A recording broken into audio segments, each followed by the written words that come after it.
नियंत्रक व महालेखा परीक्षक के बारे में दोस्तों अब हम देखेंगे केंग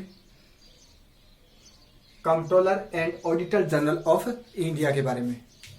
नियंत्रक व महालेखा परीक्षक के जो पद है, इसके पद के बारे में प्रावधान किया गया है, वो किया गया है संविधान के भाग 5 के अध्याय 5 में अनुच्छेद 148 से 151 के बीच में।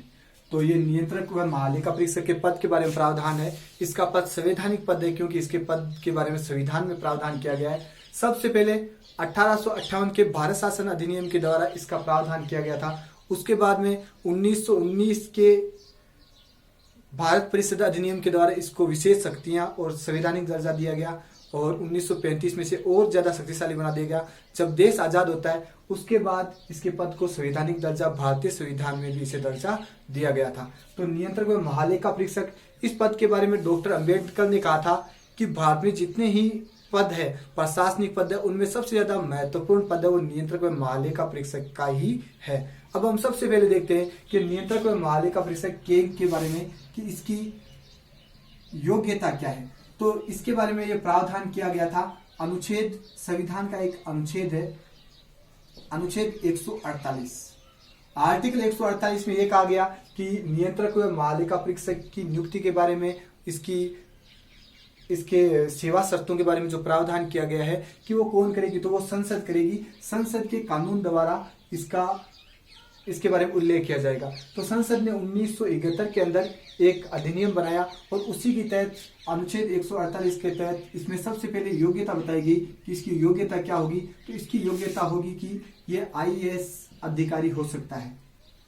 उसके बाद में हम देखते हैं कि योग्यता के बाद में इसकी नियुक्ति कौन करेगा, केंग की। तो इसकी नियुक्ति है वो करेगा, वो भारत का राष्ट्रपति करता है। अब राष्ट्रपति किसकी सलाह से कार्य करता है, तो मंत्रिपरिषद की सलाह से कार्य करता है। तो मंत्रिपरिषद के कहने पर भारत का राष्ट्रपति है वो नियंत्रक व महालेखा परीक्षक की नियुक्ति करता है। अब हम देखते हैं शपथ। तो शपथ कौन दिलाएगा, तो इसको जो शपथ है वो भारत का राष्ट्रपति शपथ दिलाता है। और शपथ किस अनुसूची के अनुसार दिलाई जाती है नियंत्रक व महालेखा परीक्षक को, तो नियंत्रक व महालेखा परीक्षक को जो शपथ दिलाई जाती है वो अनुसूची 3 के अनुसार दिलाई जाती है।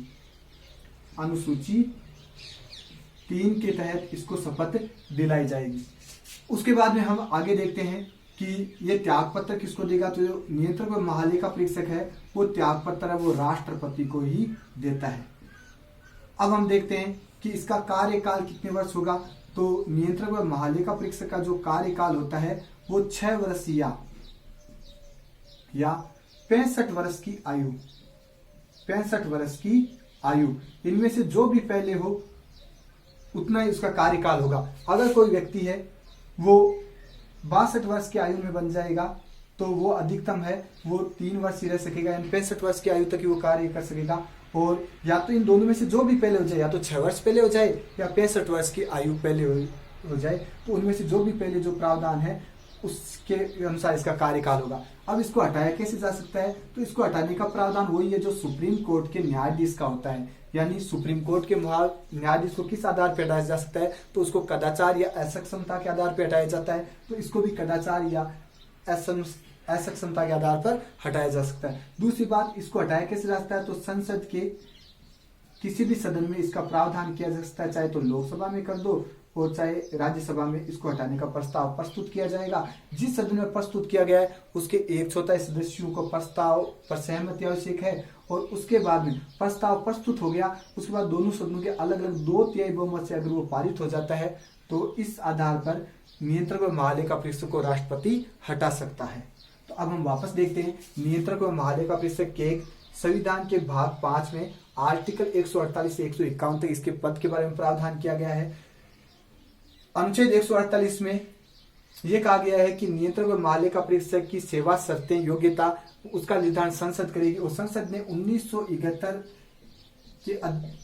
के अधिनियम के द्वारा इसकी योग्यता बताई कि ये एक IAS अधिकारी हो सकता है। उसके बाद इसकी नियुक्ति वो राष्ट्रपति करेगा, शपथ भी राष्ट्रपति लाएगा अनुसूची 3 के तहत। त्याग पत्र ये राष्ट्रपति को दे सकता है। कार्यकाल 6 वर्ष या 65 वर्ष की आयु, इनमें से जो भी पहले हो। और हटाया कैसे जा सकता है, तो सुप्रीम कोर्ट के न्यायाधीश के समान इसको हटाया जा सकता है संसद के द्वारा।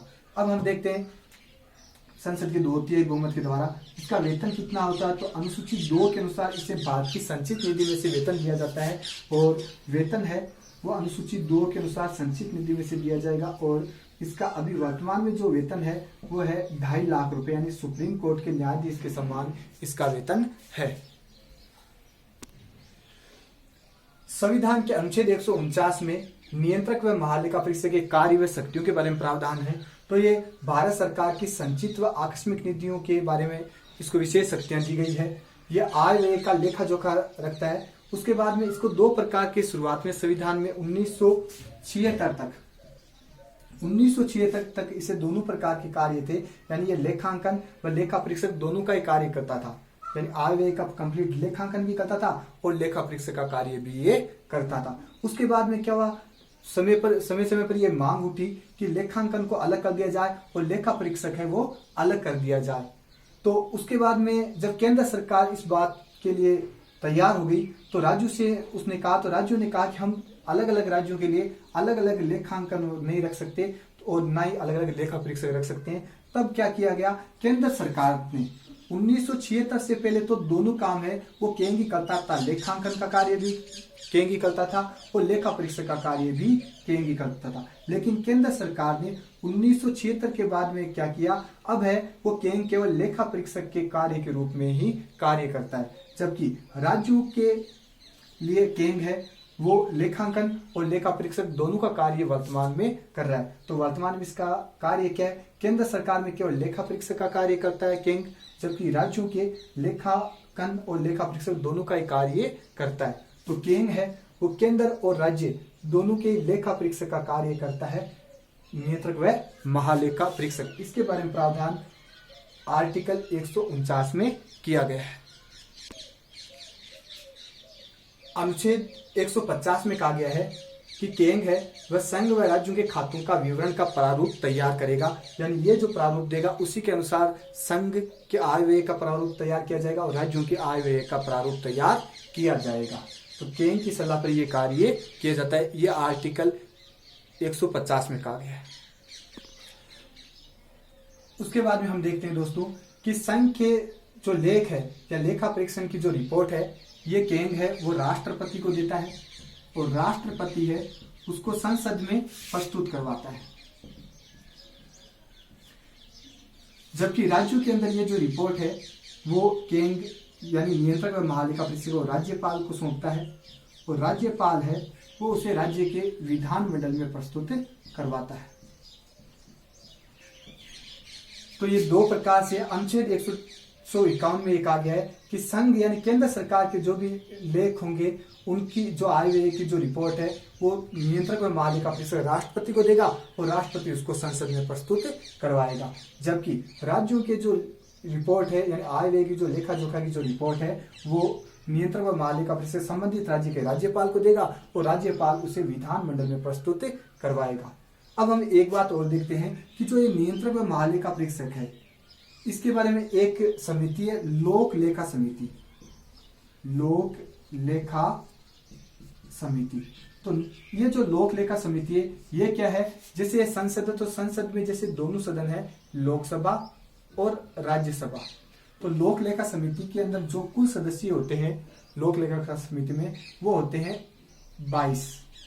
इस 22 में से 15 सदस्य लोकसभा से होते हैं और 7 सदस्य राज्यसभा से होते हैं। लोक लेखा समिति क्या करती है, ये जो भी आय व्यय का जो रिपोर्ट होती है उसकी जांच करती है और उसके बारे में ये रिपोर्ट की जो राष्ट्रपति जो उनको कार्य सौंपता है वो कार्य संपन्न करता है। इसलिए लोक लेखा समिति को है उसको उसका नियंत्रक और महालेखा परीक्षक को सहयोगी पथ प्रदर्शक व मित्र कहा जाता है।